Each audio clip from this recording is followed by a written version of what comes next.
Hi everyone, it's Ben Eubanks, host of We're Only Human. I'm glad you're here with us today and looking forward to diving into an interesting conversation with a different kind of guest. So today we're actually going to be talking with Dr. Cari Miller. She is an AI ethicist, and we're going to talk about some of the challenges and the opportunities that AI is presenting around the ethics of decision making and when we can and when we can't use it, and how do we treat people who are using AI and all those kinds of things. It's a really interesting dive into the thinking behind that. Again, you probably heard me say this before in the podcast, but the philosophy here is so important. It's not just efficiency and speed and productivity, but the philosophy behind how, when, why, and where we use AI that matters deeply. So Cari Miller has a perspective on that. Let's jump into the conversation and hear what that is.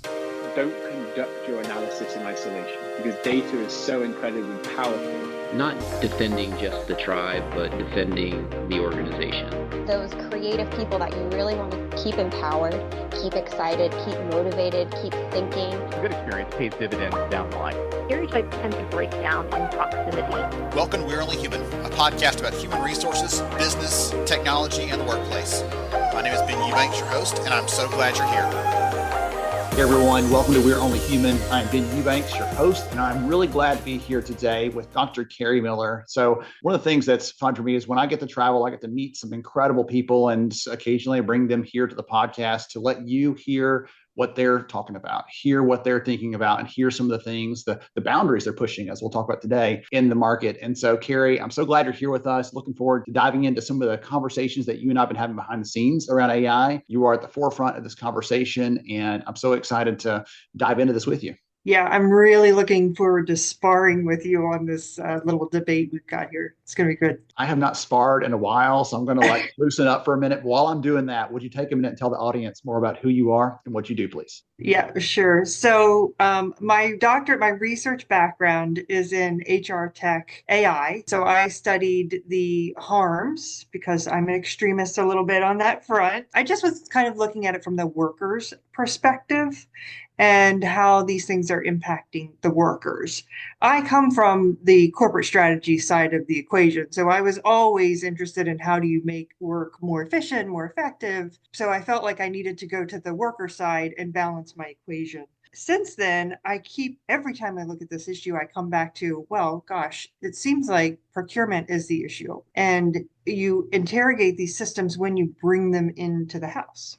And so if you just don't let the bad stuff in, maybe you're ahead of the game. So I have since doubled down on looking at how do we procure AI in a really effective way. So those are my two sort of deep areas of research. Other than that, I am from Appalachia and I do know how to make moonshine. So I am an actual human person with real skills. In case China takes over and cuts out our electric, I'm covered. You are all good. You don't need electricity to run that still, out and back. Nope. You're all set. Exactly. Well, I won't tell the audience whether you are or are not drinking out of a glass jar during this conversation today. We'll just keep that one to ourselves. No, this is going to be a fun conversation, a sparring, as you said it. I want to talk about this and really dig into it, talk about both sides of it, and try to understand what's happening, because you and I started this with a conversation around AI and academics and used by students and things, but we're also seeing it used by employees, used by candidates. And so there's this big sort of back and forth in the market, and I'm excited about it. So just to sort of start us off, do you want to give us a little bit of a hint at this bigger conversation? What are you seeing? What are you hearing when it comes to this? Because you gave us a little bit of insight already into what you're spending your time on, thinking about the worker side, thinking about the people. What sort of things are you seeing and hearing out there? Well, you and I, the conversation that we had started, I'm in the process of working with faculty I'm at Wilmington University doing adjunct work. And so just because of my background, we're looking at how do we teach faculty some AI principles and things like that. And most of the conversation is around student cheating and how do we, academic integrity and all of these things. And I'm like, what are you talking about? Yes, okay, fine. But there is a whole world of AI that we need to be teaching students because the workforce needs AI literacy. We need to help these students come out of these schools knowing what employers need from them. And so it really was bugging me that we were so focused on cheating. And then you had mentioned something on LinkedIn LinkedIn about it. And I'm like, what are you talking about when you say cheating? Are you talking about academic integrity or something else? And so we got into this little conversation, and you had done some research too. And so what was really interesting to me, what's intriguing about this is people perceive AI sometimes as cheating. And I don't know that they're wrong. And sometimes they look at it and say, oh, it's a productivity enhancer and you absolutely should be using it. And so I'm like, oh, as a researcher, whoa, what is our psychology there? Why do we have this like stark dichotomy? Like, what's the pattern? And then I started really thinking about it. So that's sort of the premise of why we're here. Okay. So your take on this, taking from that, is you're hearing from all these other faculty, other academics saying, well, listen, this use of it is cheating. And you're saying, okay, maybe sometimes yes, but it's also something we ought to be teaching about. And so talk about, can we agree on like when it is completely cheating? If they're just saying, hey, here's the answer to this, and they're passing it off as their own and they're not disclosing that, would you call that cheating if they're using AI to give them the whole paper they're about to turn in for their grade, saying, hey, this is my work? We would have called that cheating in the past, right? If they're doing that, if I grabbed Cari's work, because I know it's going to be an A, and I just copied it real quick and turned it in, the same sort of thing there, right? Yeah, you're talking about like rote plagiarism. Like yes, copy, paste, turn in. Okay, but what AI does is, and this is where we get into the gray area. AI is like, and even the Copyright Office just last week addressed this, right? Where they're saying, well, I'll tell you what, you put the prompt in, you get an output, you look at the output. This is where you're going to apply what we call your domain knowledge. You're going to look at that output and you're going to say, I think I'm good with this part of it or this sentence. I might reprompt. I might adjust how they're saying this. I might reorganize it. Now it's kind of your work and you have applied your knowledge to this work. So that's kind of not cheating. You've used a tool, you've used a calculator, you used Google Internet to find a resource, you've used a tool to help you get better. Look, I can't spell. I have a doctorate degree. For the life of me, I don't know why they gave it to me. I cannot spell for crap. I'm awful. If I didn't have spell check, there's no way I would have made it. But nobody said, Cari, you cheated because you didn't use the dictionary. I just used the spell checker. So it's the copyright piece that comes back to me because I'm telling my kids bedtime stories that I make up. Okay. The characters have names of people who were in their lives at the time. And so some of the stories have characters who were, their teacher when they were in, K3 years ago. But these stories I've been telling them over the years at points sort of intersect with real other stories that are out there, right? The kids end up going to school at a place called Hogwarts. I mean, we all know where that's from, but I'm making the story up. It doesn't exist anywhere else, but it sort of draws from all the other things. And that's what the AI sort of piece here is. It's drawing from all the stuff that's out there already. It's no different than someone who's really well informed in that way. And they're pulling from all the other available knowledge and then putting something out there into the world that's based off of that. And that's what we're technically doing with students in college. We're putting a lot of stuff in them, now produce something that's your original work that's drawn from all that other experience, all the other education, all the other insight work we've given you. So we're asking them to do those things. The thing that gets me is when my own children, my 14-year-old twins, are like, oh yeah, I did this, ChatGPT helped me write this paper. I'm always wondering in the back of my mind, like, how much did it help you? And how much did you just say, that looks halfway coherent, put your name on it and submit it to the teacher? That's the part that I'm always kind of curious about. And as you said, like that plagiarism has always been a thing. You can't use that work as your own. We've got to adapt it, modify it, change it for it to really be our work and claim that. Yeah, that's the trick. And even the Copyright Office, whenever they provided the clarity last week, even they didn't really address that level of specificity. They kind of were like substantial. Like, okay, well, whose definition is that? So that will be debated, I think, ongoing for a while, but it really depends on, the final use maybe. And kids in college are like, is this low value or high value? So we almost have to think about it if we want to stay in this university lane or teaching lane. Is it low value or high value? What are we really trying to get out of these kids? What's the learning objective here?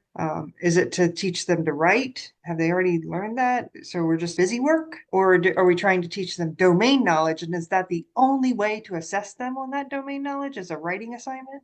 Or should we have used some other assessment method? It's weird because I remember when the first AI tool started coming out, there was this slew of stories in the news about, well, these professors are now going to oral exams and other ways that, things like that. Yeah. And I was sitting with my daughter the other day trying to help her practice for a test. we were using ChatGPT. I said, Mhm. here's all the materials. Give her some hard application questions that she can use to practice her long answer form. And instead of having her type it in, I was like, it'll be faster, just speak it in. And she was like stumbling over and having a hard time. And I was thinking, she could write this very clearly, pretty well, but trying to speak it out loud was hard for her. And so it gave me another glimpse of trying to adapt that is going to make it even harder for some students that need a way to write myself. I need to write it down first to have a logical order to it before I speak it. That's anything that I ever speak from the stage. I've usually written it once or twice to make sure it feels right in my head before it comes out of my mouth. And the same thing there. I'm like, so just trying to solve one thing, like you said, if it's just writing more, if we're building a new skill, we're doing it because we've always done it this way, that's never a good reason to. We've got to think about what the ultimate outcome is. And then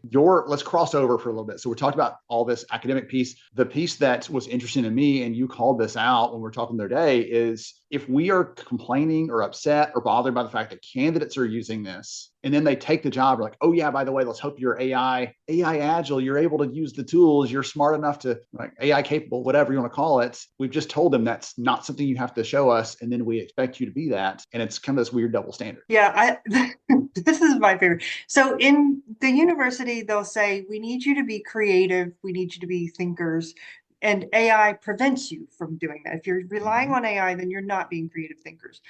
In job applications, we want to see you put your genuine thought into your cover letter and your resume. And I want to see you be your genuine you self. So please don't use AI to do that. Come at me as you so that I can assess you in your human state, which sounds lovely. And we'll dig into this in a second. Except for then on the other side of the equation is a recruiter that's using a parsing system of AI to say, oh, categorize this, categorize that. And so they're using AI to deal with you as a candidate, which doesn't seem fair. But then when they get into the job now requires you to be fully AI literate.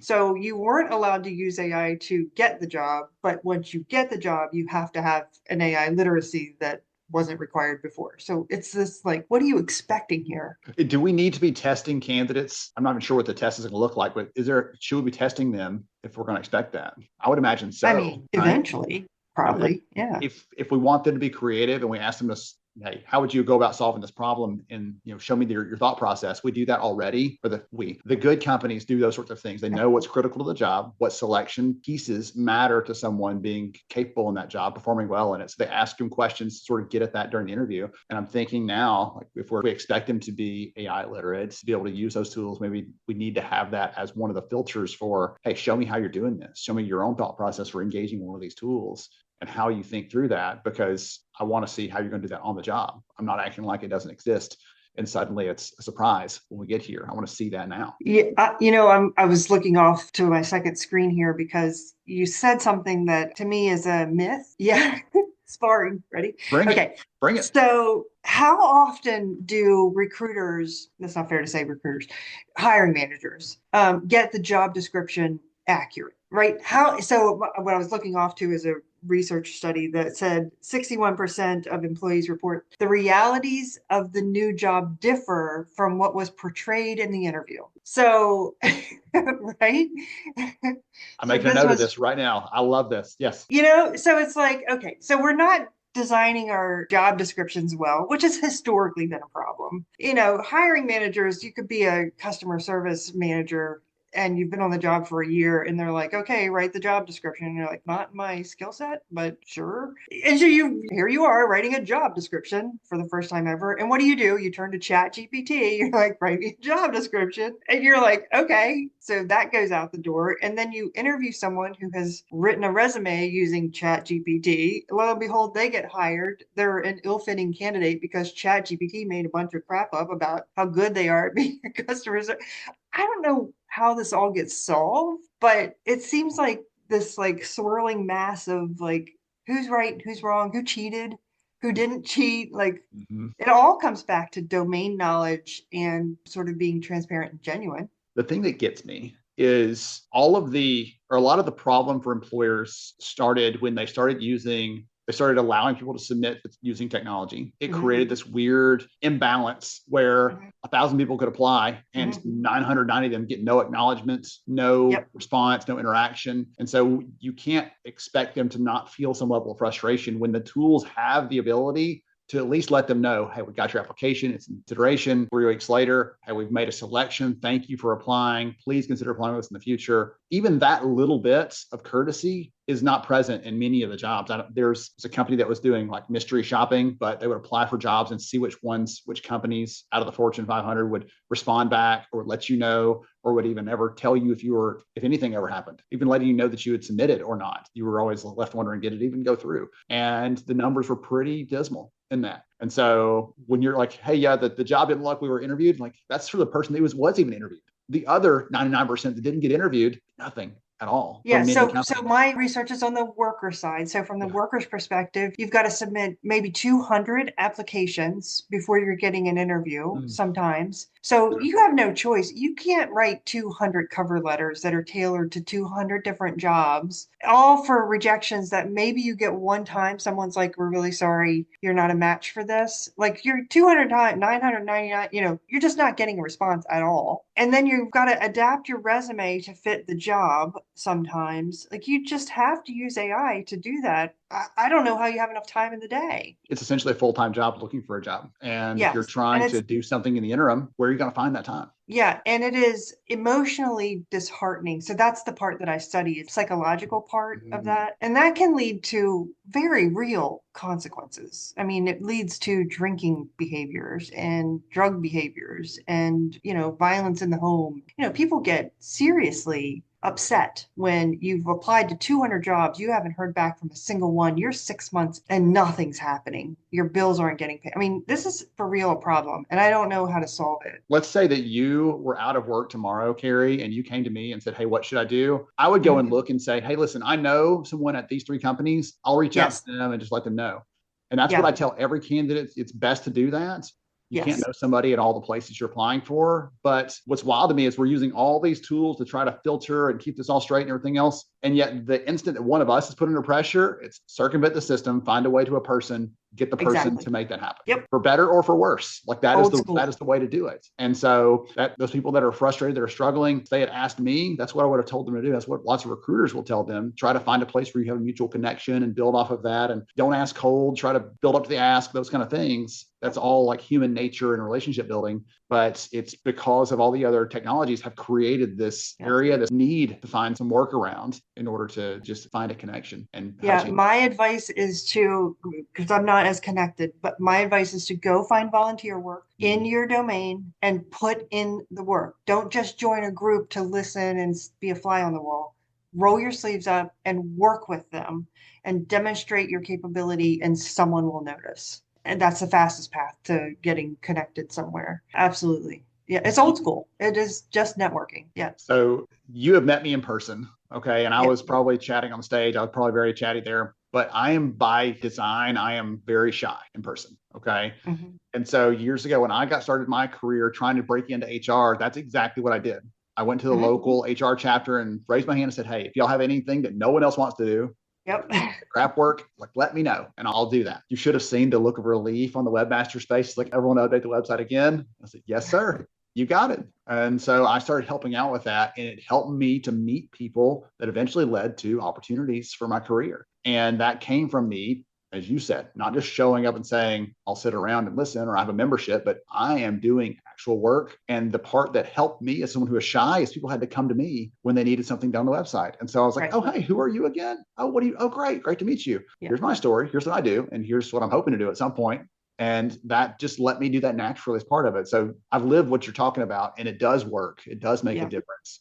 It has worked for me. At the same time, if you are doing that kind of thing, it's not just for this like subterfuge, if I'm going to work my way into a job, sneak in, but you're lifting a community up potentially. If you're helping in a nonprofit, you are contributing in a meaningful way. So there's lots of benefits, not just you may eventually get a lead for a job out of this. Yeah. So it helps with the emotional part of it too, because when you're giving yourself contribution. then your emotional state is a little bit better than just feeling like a bump in the lump.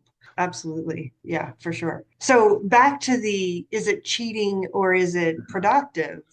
Like what's the pattern in that? So as I was thinking, I'm like, we have this problem between husbands and wives and boyfriends and girlfriends sometimes where they're like, you'll see sometimes on a SNL skit where they're like, oh, the husband like is chat GPTing every response back to the wife. Like, yes, dear, you're wonderful. I will absolutely do these things. And it's like cheating in the communication, or is that just being productive or trying not to get in trouble? And I think the pattern that we're rubbing up against is the genuine part of life. So when you are expecting someone to be genuine and they have chosen to be GPT, that's where it feels like you cheated me. Like I thought you were going to be honest and I thought I was getting Cari, and instead I got OpenAI Sam. Like yeah, I really was thinking I was getting Cari. Now I can be Cari in ChatGPT somewhat. Like I send my husband text messages, and there's a conversion that you can use Shakespeare GPT. Oh And so gosh. we will convert our text to Shakespeare, but it's obvious that that's what we're doing, and it's hilarious. It is so funny. The sonnet of the day. Here we go. It is. It's really hilarious to ask someone to come to dinner and to have it done in Shakespeare. It's funny. But it's genuine, but then it's obvious that I am using GPT. When he expects me to be genuine, I shouldn't be going to GPT to do it. So I think that's what teachers and students and recruiters and new hires, and there's a moment where it's like, are you being for real with me? And do I expect you to be for real with me? Doctors and patients. And, that disclosure element is really important, and explaining, why did you do that?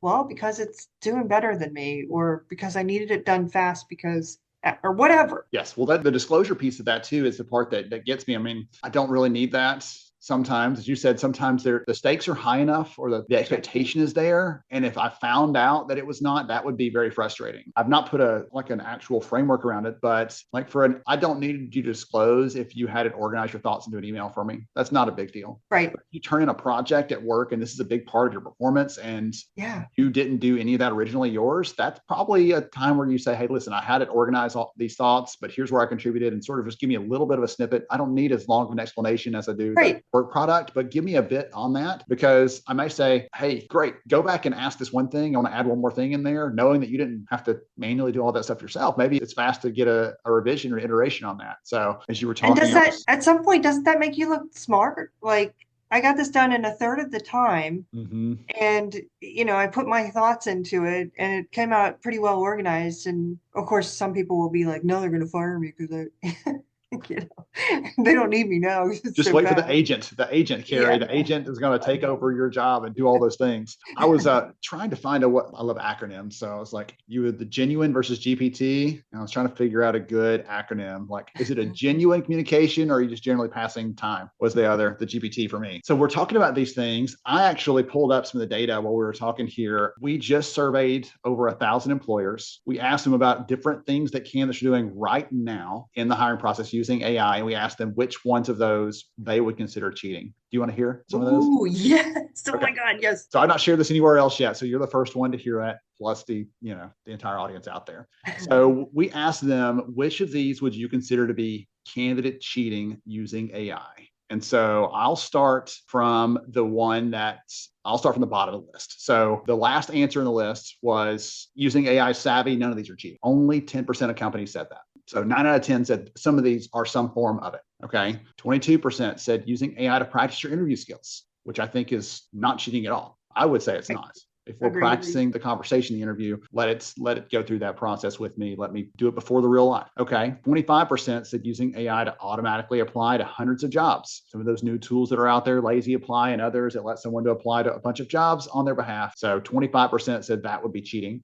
38% said using AI to rewrite your resume to match job requirements. As we talked about a minute ago, that example, like, how do we do that for all these jobs? Then we have a big jump. Okay. 53% using AI to give you answers during the virtual interview. If it's sitting there reading off the teleprompter and telling you the answers, they will consider that cheating. And then 54% said using AI to give answers on a hiring assessment or a test. I'm generally in line with the last couple there. Like I would say, I'm surprised it's only 50% saying using AI to give you the answers to a test is cheating. I thought that'd be much higher. So it's sort of like degrees closer to when someone expects you to be exactly human and not GPT, not a robot. Yes. The stakes are low when you're practicing an interview. The stakes are high when you are taking that test and I'm making a selection off of that. So there's some interesting things in there. I'd expected the higher end to be even higher. And I was a little bit surprised that only 10% said that none of those things are cheating. This is smart for candidates. Because when I'm talking about this to an audience, and you may hear the same thing, people have the same sentiment that you and I do, saying, well, there's some degree of this is smart. Use the tools that are available. Yeah. If someone said, hey, 20 years ago, if someone said, hey, listen, I can do my job without using a fax machine or using email or using a phone, you would say, why?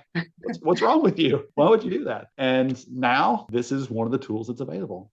We should expect them to be using it to some degree. Right. Wow. That's good stuff. Yeah. Oh, goodness. And then candidates, we asked them about, are you using it and some of the other stuff? And there's a portion of candidates using it. And there's a portion of saying, not yet, but I'm about to start, because it's like an arms race. If I see that other people are doing this and they're getting results and I'm not, then I'm falling behind by default by not doing that. So they have to opt in. They have to start doing those other things people are doing in order to try to stay competitive in the job market, because ultimately it's their livelihood, it's their family's food on the table. They have a pressure to do that. And you can't fault them for that on some level. For trying to do that. Wow. I'm so glad you did the study. This is great. So when are you publishing? Like when will you publish like the whole report and everything? So the research should be out by the end of March is my expectation, the big report sharing all those sorts of things. And this is in the bigger context of talent acquisition and what's happening in that world.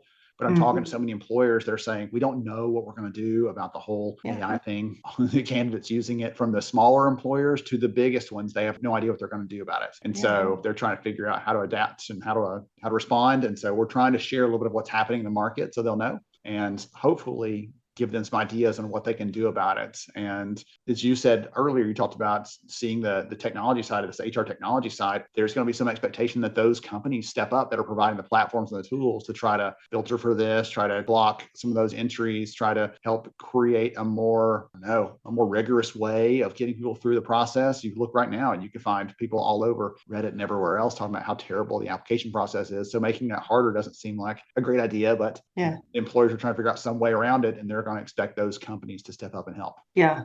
And that's just one problem. So the next problem I see for companies is that AI has a tendency to reduce the need for entry-level employees because it takes away those mundane tasks, which is exactly where entry-level learns and gains the experience to get to mid-level and senior level. So if you absent the entry level, if you take all that experience portion away, how do you gain the knowledge to be mid-level? I don't understand how this works. I'm so glad you mentioned that. So that's one of the things I'm talking about from an from an HR context. I was talking about that this morning to somebody I was speaking at their conference this spring, and that's what we're going to talk about. Because when I started out in HR, I sat in the file room, which was not my most exciting, part of my career. But you learned, right? I learned how information flowed, how decisions were made, the little things that built up to the big things. And if I had skipped over all of that and just got plopped into an HR manager role, I would have had no idea how to make a decision and would have struggled essentially to do that. And so I liken it to building a house on a shaky foundation. If we can't do that. As you said, no company is going to go hire someone for a mid or senior level role that's never done it ever. And so they've got to have some way to build those things. So that's the part I'm interested in. The other piece in the back of my mind, and I want to get your take on this, is there have been different conversations around who benefits the most. When some of the early experiments with generative AI came out, like, look, the junior workers are the ones who are getting the most benefit because it's helping to raise their performance to the level of a more experienced worker. But when I am talking to an audience, I talk about the different ways you can ask questions, and a junior worker is going to ask a very simple question because they don't have that breadth of knowledge. They may say, for example, why is turnover so high at our company? And you may get a helpful answer, you may get something that's completely unhelpful. But someone who's experienced says, listen, our comp is above market.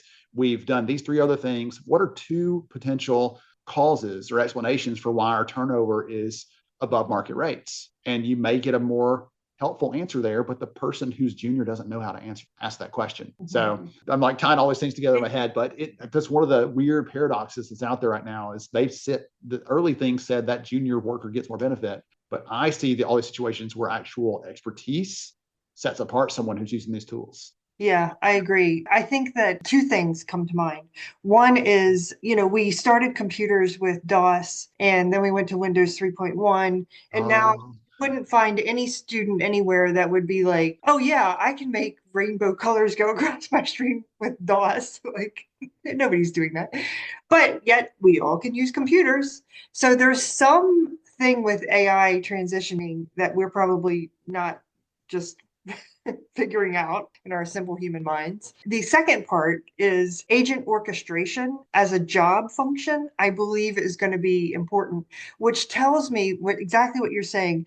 There's something about agent orchestration where you have to be able to use a technology that is probably a no-code, low-code technology, which I agree, there's early adopter, which tends to be a younger audience set. They would be all over that. Like it's like TikTok to them. They just, oh, you just do all these things, but they don't understand the domain. So you have to pair them with the mid and senior levels to work all that out. So maybe there is this DOS and Windows 3.1 transition and, that we're not understanding how this is going to work. I hope there's something like that, because otherwise I don't know how you go from this bottom layer dropping out and all of a sudden we just, we have all these mid and senior level people that I don't know where they materialize from. I mean, the only thing that my brain goes to, which is absurd, honestly, is suddenly we have the apprenticeship model in professional roles. Yeah. Where it's been in plumbing and it's been in electrical, and it's been these other types of trades over the years as a way to learn hands-on. This is a coaching, mentoring, shadowing. You have to learn watching me make these decisions because you never had that chance to do it yourself. Not in those spaces, it's like a safety thing, right? Or a problem with the end user if they don't do that right. So they've got to learn it that way. And I mean, can you imagine someone being in corporate finance saying, yes, I've got a 3-year apprenticeship before I can become, whatever finance analyst for this company because I've got to learn how to do it, because there's no more entry level roles. I don't know. Again, it seems absurd to even say it out loud, but that sort of thing may be the only thing we're left with. Doesn't seem absurd to me. I mean, those are the creative ideas that have to come up. I mean, this is real stuff.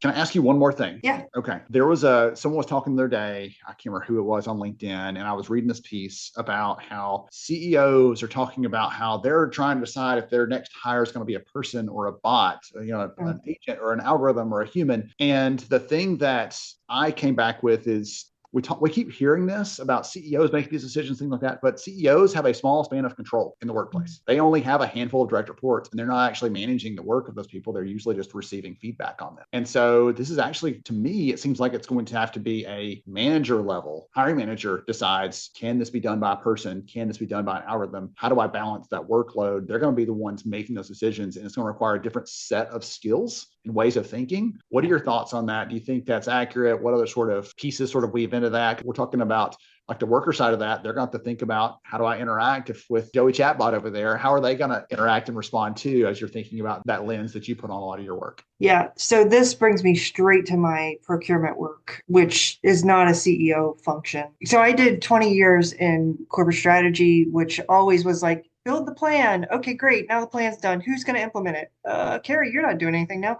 Go implement it, which means I did a lot of process design. I did a lot of system implementation. If the process is broken and you think you're just going to plug a bot in to fix it, you probably should have a different job. I mean, broken processes don't just get automatically fixed by AI. They get automatically more broken by AI. So yes, it takes a management level, manager, middle manager level person to untangle this kind of stuff. So it has to be, you have to have a very thoughtful business use case. You have to really get inside of your business processes. And then you have to, when you go to buy that bot, it is purchasing a technology and it's next level purchasing. So now you have AI issues. So you have security vulnerabilities that are different from your normal IT issues. You have impacts depending on the type of bot you're buying. If it's an HR bot, you have potential issues to people. And, or if it's a customer care bot, you have customer issues that you could potentially trip over. So it's just not, you just don't plug a bot in. You need to pilot the things. Not a lot of companies want to do that. You need to make sure that your data is not going to be pulled out of your company. I mean, there's just like, slow your roll. Like let's do this in a manageable change management, like normal way. So you don't up dump your company. I mean, you should definitely be trying these things. I wouldn't wait for sure. but Yes. yeah, be meaningful about it. I think that's the big takeaway for me from the entire conversation. We talked about the extremes Yeah. of both ends. Automate the heck out of everything. We don't Yeah. need Cari anymore. We don't need Ben anymore. Let AI everything. Do dump it all. Let's just do the human stuff. There's a middle ground of all these. And I think that's a good takeaway for everybody. Everything in moderation, including the moonshine that you may or may not have brought with you Hey, today. I'm Methodist and we are all about moderation. Okay, Cari, this has been so much fun. I've really enjoyed the conversation. If someone wants to follow you, wants to hear more about your thinking on this, wants to understand more about how AI is changing and how they need to stay on top of that, what's the best way for them to follow you or connect? LinkedIn. I'm all over LinkedIn. Can't help it. No. Perfect. I think it's Cari-Miller if you'll put it in the notes or something. I will. Absolutely. I'll make sure and get that into the show notes for anyone to click through and follow you there on LinkedIn. Let Cari know you heard her insightful comments today on the podcast. I know she'll appreciate it. Thank you so much for saying yes to this sort of off the cuff conversation about this, because I feel like it's needed. This conversation needs to happen at a higher level and more across the community as we're thinking through these things, these big thorny issues. There's no short, pithy answer to a lot of these ethics questions in the space. And I appreciate you for the work you're doing, trying to bring them to the forefront. Ditto. Thank you. To everybody else out there, I hope you got some good food for thought today, some good thinking on this and ways to maybe reframe some of the approaches you're taking to the bigger AI adoption in your companies and how it's coming across the industry. We'll catch you next time on We're Only Human. Thank you so much for joining me on the show today. I'm honored to have you as a listener. If you enjoyed this episode, please take 10 seconds to rate it at iTunes, Stitcher, or wherever you listen to your podcast. Also, if you know a friend that could benefit from today's conversation, please pass it their way. After all, a rising tide lifts all ships. To see show notes, sponsor information, and our full show archives, visit onlyhumanshow.com.